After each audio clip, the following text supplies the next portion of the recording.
Bila hati terasa berat, tak seorang pun mengerti bebanku. Ku tanya Yesus, apa yang harus ku buat? Dia berfirman, mari datanglah. Dia selalu pedulikan aku. Ku datang Yesus, Dia pikul segala bebanku. Sujud di altarnya, ku bawa hidupku. Ku terima anugerahnya, Dia ampuniku dan bebaskanku. Dia ubah hidupku, barui hatiku. Sesuatu terjadi saat datang di altarnya. Sesuatu terjadi saat datang di altarnya.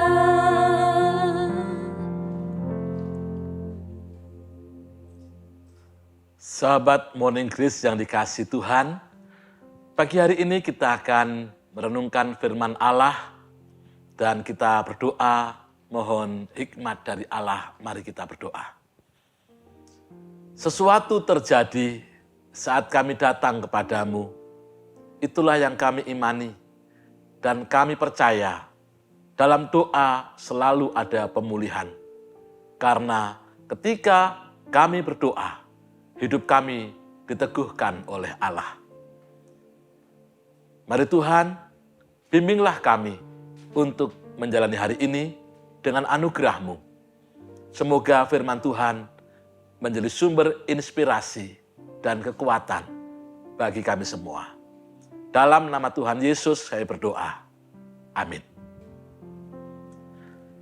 Sahabat yang dikasihi Tuhan, kita akan memperhatikan dari kitab Roma pasal 8 ayat 26, saya bacakan begini.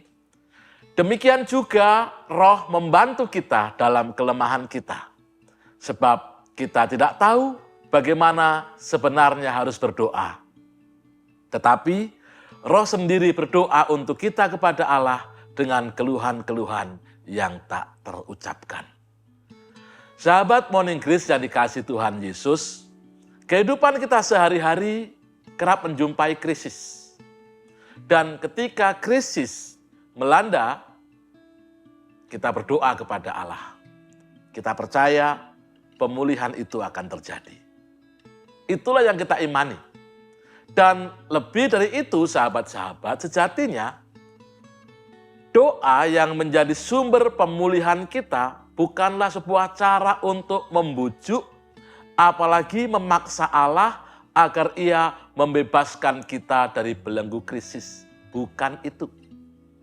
Doa bukan seperti lampu Aladin yang kita gosok-gosok, di mana melalui tuturan-tuturan yang terucap oleh si pendoa pada Allah, maka semua akan terjadi seperti yang dikehendaki oleh si pendoa.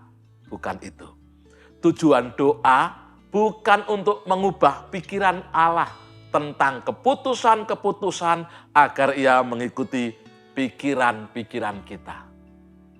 Tujuan doa adalah untuk mengubah pikiran kita agar dapat mengenakan pikiran Kristus dan mempersilahkan Allah bekerja dalam kehidupan kita. Maka dalam banyak hal ketika kita mengalami peristiwa dalam kehidupan ini dan kita menjadi orang-orang yang masuk dalam situasi krisis, kadang kita tidak tahu bagaimana cara kita berdoa. Namun Roh berdoa supaya kita dikuatkan oleh Allah. Dan itulah anugerah Allah. Roh sendiri berdoa untuk kita kepada Allah dengan keluhan-keluhan yang tak terucapkan. Oleh Roh, kita dimampukan untuk datang kepada Allah dan karena itu kita dimampukan untuk menjadi pendoa supaya hidup kita diubah oleh Allah. Bukan kita mengubah Allah, tapi hidup kita diubah oleh Allah. Agar kita dikuatkan menjalani hari-hari kehidupan kita yang kadang tidak pernah kita pikirkan, tidak pernah kita rencanakan. Maka dikatakan dalam Roma 8 ayat 28, dikatakan, dan Allah turut bekerja untuk mendatangkan kebaikan bagi orang-orang yang mengasihinya. Ayat ini diawali oleh Rasul Paulus dengan ungkapan, kita tahu sekarang. Kita tahu sekarang bahwa Allah turut bekerja. Mengapa kok baru tahu sekarang? Mengapa bukan dulu? Mengapa tidak kemarin? Ketika krisis kehidupan itu muncul. Karena kita semua dalam keterbatasan, maka kita tidak tahu apa yang terjadi kemarin. Mungkin sahabat-sahabat pernah mengalami kegagalan, pernah mengalami situasi yang sulit. Dan saat itu terjadi, kadang-kadang kita merasa, Tuhan, mengapa harus saya yang mengalami seperti ini? Dalam perjalanan waktu kehidupan kita menemukan makna-makna yang baru dan itu Allah bekerja. Maka sekarang ini kita mengatakan, kita tahu sekarang. Tahu sekarang apa? Allah turut bekerja. Dalam situasi krisis itu, Allah turut bekerja. Ia tidak tinggal diam. Jadi ada kalanya kita mengalami krisis dan kita merenungkan, kok aku kuat menghadapinya ya? Itu bukan karena kekuatan kita semata, sahabat. Karena Allah turut bekerja. Ketika kita terpuruk, dan sekarang ini kita merefleksikan lagi, kok ya aku bisa menjalani situasi kemarin ya, saat aku terpuruk. Ini karena Allah turut bekerja. Untuk apa? Untuk mendatangkan kebaikan. Dalam segala sesuatu, ia turut bekerja untuk mendatangkan kebaikan. Kebaikan apa itu? Kebaikan menurut kehendak Allah. Dengan demikian, ketika kita berdoa, kita dipanggil untuk menjadi diri kita, pribadi-pribadi yang mengikut kehendak Allah. Lebih kuat, lebih mampu mengatasi krisis. Ibaratnya, ketika kita berada di atas gelombang kehidupan yang kadang-kadang begitu kuat, kita tidak mungkin mampu untuk melawan gelombang itu. Namun kita berselancar di atas gelombang itu. Dan kekuatan itu diperoleh dari Allah. Ketika krisis melanda, tetaplah berdoa. Bahkan mungkin di saat kita tidak bisa berdoa sekalipun, akibat krisis itu begitu kuat, tetaplah percaya karena Roh Allah sendiri berdoa untuk kita kepada Allah dengan keluhan-keluhan yang tidak terucapkan. Jalan hidupmu dengan penyerahan diri pada Allah dalam doa. Amin. Mari sahabat kita menyatu dalam doa. Terima kasih Tuhan, karena Engkau Allah yang turut bekerja untuk mendatangkan kebaikan. Pagi ini kami menghampiri altar-Mu, mengucap syukur kepada Allah. Allah yang menopang kerapuhan. Allah yang menopang kehidupan kami. Allah yang tidak pernah meninggalkan kami. Bahkan di saat orang-orang yang kami kasihi meninggalkan kami, Engkau Allah tidak pernah meninggalkan kami. Terima kasih Allah untuk cinta kasih-Mu. Kami mau menyerahkan hari ini ke dalam pengasihan-Mu. Kami percaya Engkau turut bekerja mendatangkan kebaikan. Dalam nama Tuhan Yesus saya berdoa. Amin.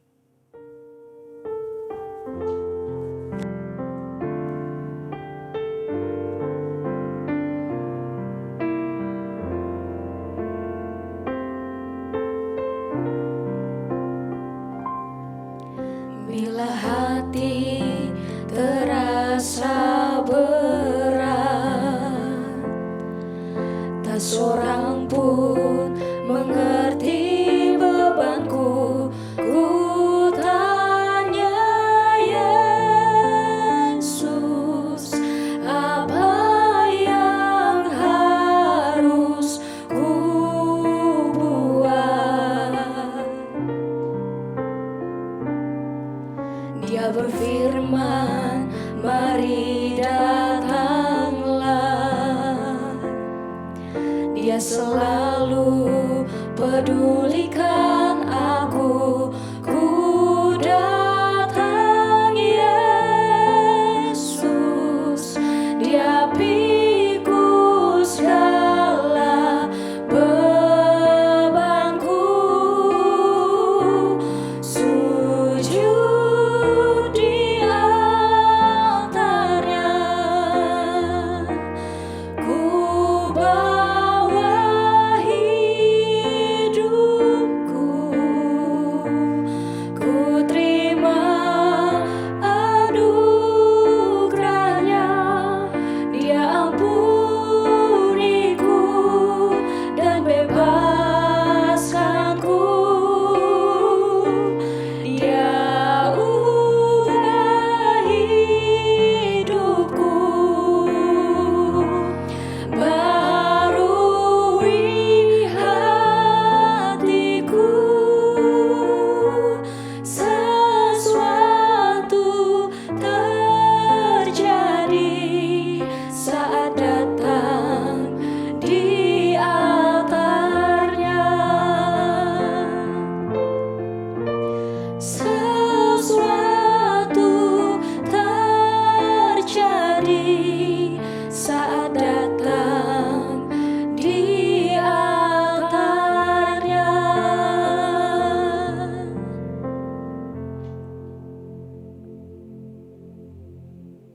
Sahabat Morning Grace yang dikasih Tuhan, selamat beraktivitas. Tuhan memberkati.